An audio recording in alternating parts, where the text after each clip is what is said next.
नमस्कार। आज 26 मई 2026 दिन मंगलवार है।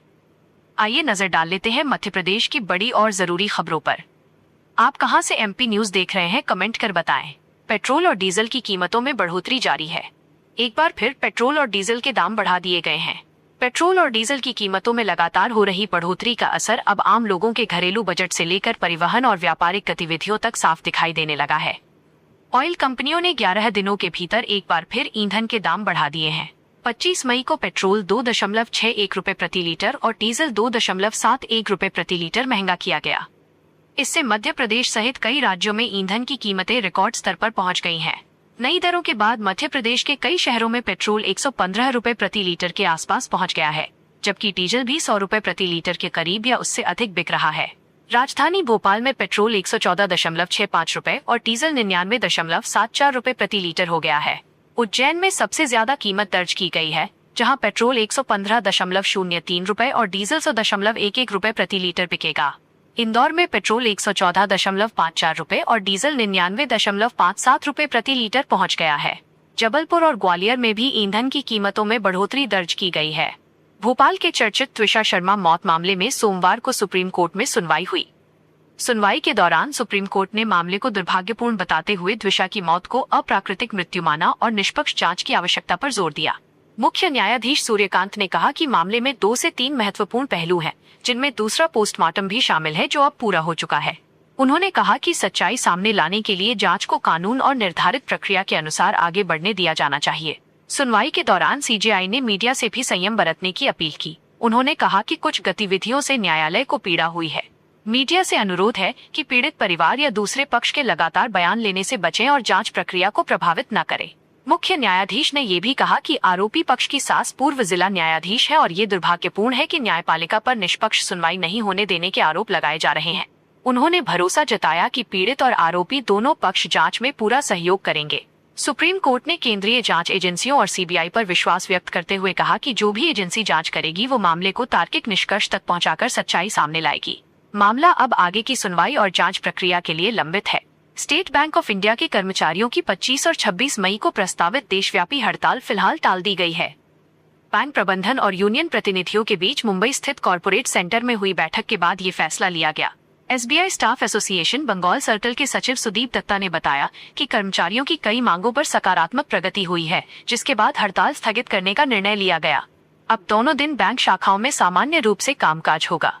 हालांकि 27 और 28 मई को बकरीद की छुट्टियों के कारण कई शाखाओं में काम प्रभावित रह सकता है। मध्य प्रदेश में बढ़ते जल संकट को देखते हुए सरकार अलर्ट मोड पर आ गई है। मुख्यमंत्री मोहन यादव के निर्देश पर मुख्य सचिव अनुराग जैन ने पेयजल व्यवस्था से जुड़े अधिकारियों और कर्मचारियों की छुट्टियों पर तत्काल रोक लगा दी है। कलेक्टरों को सेंट्रल कंट्रोल रूम बनाकर रोजाना जल आपूर्ति की समीक्षा करने के निर्देश दिए गए हैं। वीडियो कॉन्फ्रेंसिंग के जरिए हुई बैठक में नगरीय निकाय, पीएचई, जल निगम और पंचायत विभाग के अधिकारियों को जल संकट से निपटने के लिए फील्ड में सक्रिय रहने को कहा गया। इंदौर समेत कई शहरों में पानी की किल्लत को लेकर लोगों का आक्रोश बढ़ता जा रहा है। भोपाल में यात्री सुरक्षा को लेकर परिवहन विभाग और पुलिस की संयुक्त टीम ने विशेष जांच अभियान चलाया। जांच के दौरान कई बसों में गंभीर अनियमितताएं मिलने पर सख्त कार्रवाई की गई। बस क्रमांक MP04PA0848 बिना परमिट, फिटनेस और बीमा के संचालित पाई गई, जिसे तत्काल जब्त कर लिया गया। वहीं MP04PA1150 में परमिट शर्तों के उल्लंघन का मामला सामने आया। बस MP41P0840 में एक्सपायर फायर एक्सटिंग्विशर और बंद आपातकालीन खिड़की मिलने पर उसकी फिटनेस निरस्त कर दी गई। अभियान के दौरान कुल 17 बसों पर कार्रवाई करते हुए 75,000 रुपए का समन शुल्क और कर वसूला गया। अधिकारियों ने कहा कि यात्री सुरक्षा में लापरवाही बर्दाश्त नहीं की जाएगी।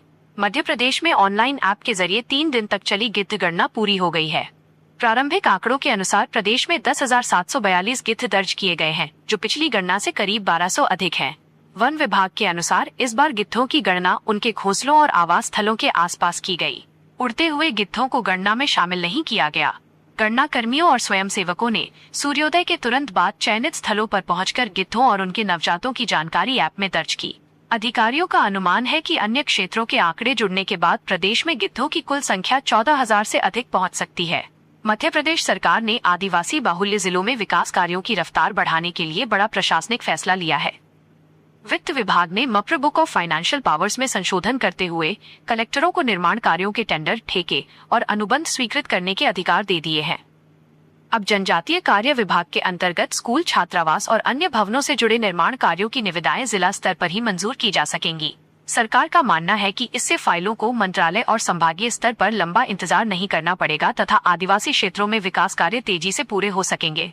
केंद्रीय सामाजिक न्याय विभाग द्वारा लॉन्च किए गए जीवन ऐप और शतायु डैशबोर्ड मध्य प्रदेश के बुजुर्गों के लिए मददगार साबित हो रहे हैं। केंद्रीय मंत्री वीरेंद्र खटीक ने हाल ही में इन प्लेटफॉर्म्स की शुरुआत की थी। इनका उद्देश्य अकेले रहने वाले वरिष्ठ नागरिकों को साइबर ठगी से बचाना और मेडिकल इमरजेंसी में तत्काल सहायता उपलब्ध कराना है। इंदौर, भोपाल और ग्वालियर में बड़ी संख्या में बुजुर्ग इस ऐप से जुड़ रहे हैं। ऐप में एक क्लिक पर मेडिकल सहायता और केयर टेकर की जानकारी उपलब्ध हो जाती है। सामाजिक न्याय विभाग अब उन बुजुर्गों को प्राथमिकता से जोड़ रहा है जिनके बच्चे नौकरी या अन्य कारणों से बाहर रहते हैं। मध्य प्रदेश में कर्मचारी राज्य बीमा निगम ESIC से जुड़े श्रमिकों और उनके परिवारों को अब कैशलेस आयुष चिकित्सा सुविधा मिलेगी। इसके लिए श्रम विभाग के अंतर्गत ESIC और आयुष विभाग के बीच MOU किया गया है। इस व्यवस्था से प्रदेश के करीब 14.5 लाख पंजीकृत श्रमिकों और उनके आश्रितों सहित 50 लाख से अधिक लोगों को फायदा मिलेगा। लाभार्थी अब प्रदेश के 2000 आयुष अस्पतालों और 1773 डिस्पेंसरी में मुफ्त इलाज करा सकेंगे। सरकार का कहना है कि इससे श्रमिक परिवारों को आयुर्वेद, होम्योपैथी और यूनानी चिकित्सा सेवाएं आसानी से उपलब्ध होंगी और स्वास्थ्य सुविधाओं का दायरा भी बढ़ेगा। इंदौर में भीषण गर्मी के बीच जल संकट को लेकर लोगों का गुस्सा सड़कों पर फूट पड़ा। शहर के अलग अलग इलाकों में कांग्रेस पार्षदों के नेतृत्व में रहवासियों ने चक्का जाम और प्रदर्शन किया। पालदा चौराहे पर कांग्रेस पार्षद कुणाल सोलंकी के नेतृत्व में बड़ी संख्या में लोग सड़क पर बैठ गए। प्रदर्शन के कारण कई प्रमुख मार्गों पर यातायात प्रभावित हुआ और सैकड़ों यात्री घंटों जाम में फंसे रहे। लोगों ने आरोप लगाया कि नियमित जल आपूर्ति नहीं होने से हालात खराब हो गए हैं।